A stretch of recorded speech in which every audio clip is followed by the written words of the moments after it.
Israël était donc sous la direction de Moïse. Ce fut un grand et constant antagonisme entre le céleste et le terrestre. Les 40 années d'une nation dans le désert typifiaient l'antagonisme du céleste et du terrestre, ouvertement en conflit. Ils avaient été amenés hors d'Égypte pour être un peuple céleste, pour avoir toutes leurs ressources, tout leur soutien et leur secours du ciel, pour être dans ce monde sans être de ce monde. Et cette expérience peut être faite dans le désert. La pensée divine, c'était de donner une grande place pour le céleste. Il y aurait eu un lieu pour le céleste dans ce désert. Tout, du point de vue divin, devait être céleste. Le peuple devait être constitué sur des principes célestes. Moïse, sur la montagne, recevait ces principes célestes pour constituer cette nation. Tout procédait du ciel.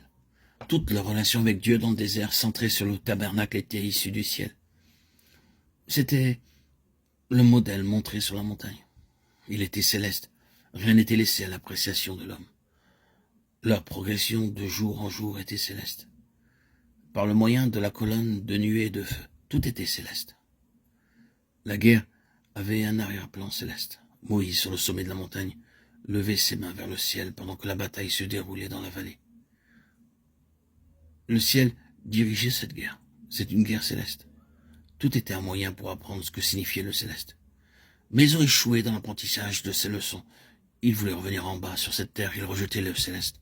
C'était trop dur, c'était trop difficile pour la chair, c'était trop incertain. Il fallait une telle dépendance, il y avait une telle impuissance en ce qui concerne le moi.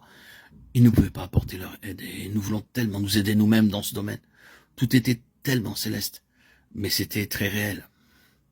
Ceux qui connaissent quelque chose dans ce domaine savent que les choses célestes sont les plus réelles, que les choses spirituelles sont beaucoup plus réelles que les autres choses.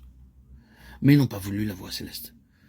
Ils voulaient le terrestre, et ils ont tout répudié et ont péri sur la terre et dans ce désert. Josué et Caleb ont tous deux tiré pour eux-mêmes les leçons de l'école de Moïse et d'Israël. Ils apprenaient les leçons de la vérité céleste et ils les appliqueraient à la prochaine génération, à une génération céleste. Bien sûr, tout cela peut être considéré comme de l'histoire, comme d'ailleurs tout ce qui est dans la Bible.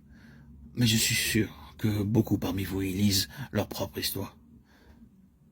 N'est-ce pas vrai en tant que principe dans ce que nous traversons, dans ce que Dieu fait avec nous, pour nous faire capituler, nous conduire à une fin, à un vide et à l'impuissance?